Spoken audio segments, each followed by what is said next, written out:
Magpakain naman ako dito sa aking talong na matanda. Nakapitas tayo dyan nung isang araw. Kahapon ba isang araw? Ayan, meron tayong binabad na triple 14, yung Philpaus. Pakita natin yung dosage kasi nag-adjust tayo ng abono dahil dun sa pag-iba ng kulay ng bunga. Ito yung ammonium sulfate. Mas lamang yung ammonium ngayon. Namatay. Na hindi to normal. Ginagawa ko lang to kapag nag-iiba ang kulay ng bunga ni talong na matanda. Dalawang ammonium. Baliktarin natin yung dosage. Tapos yung triple 14 ay isa lang. Tunawin yan. Pakita natin para for beginners guide. Magdagdag tayo ng hyper composting para hindi ma-stress yung ugat sa pabago-bagong panahon. Madaling mag-release ng init yung lupa kapag gumagamit ka nito. Kaya safe yung ugat, mataba yung lupa. Isang kutsara lang.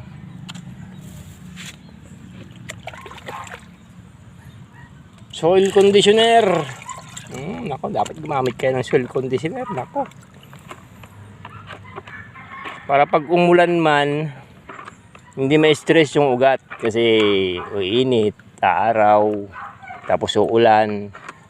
Imbis na gumanda yung talong, bakit nagkakamatay? Dahil hindi makarelease yung init ng lupa. Hindi makalabas. Kailangan ng mga soil conditioner. Organic naman yan, walang problema. Mura lang yan. Tapos tuloy-tuloy pa yung pagbunga ni talong. Hindi na uubusan ng bunga. Yan, halin mabuti. Meron tayo kasi ginawa to. Tapos ang pagpapakain, pakita na rin natin. Demo. Kapag tunaw na ng maayos, ito na ba yung cup noodles natin? Ayan. Napitpit na. Isang ganto ang ididilig sa puno. Nag-adjust tayo ng abono. Mas marami yung nitrogen ngayon. Ganon.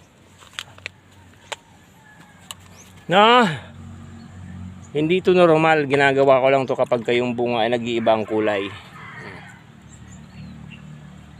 Pagka medyo mabilis mag-brown para malambot yung bunga, isa pa yung tumitigas yung bunga ng talong, maliit pa lang ay matigas na.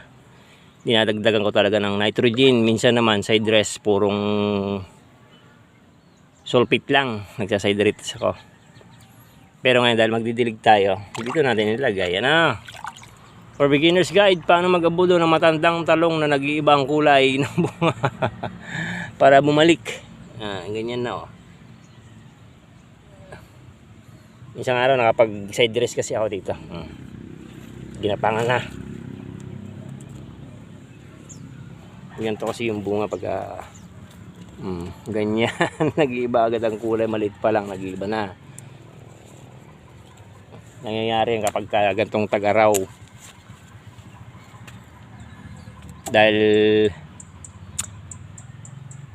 mas marami yung potas na pinapakain kaya medyo tumitigas yung bunga, nag-iiba agad yung kulay, nagmamature agad yung bunga. Yun yung side effect ni potas. Kaya kontrahin natin nitrogen. For beginners guide, paano mag-abono ng talong. Thank you.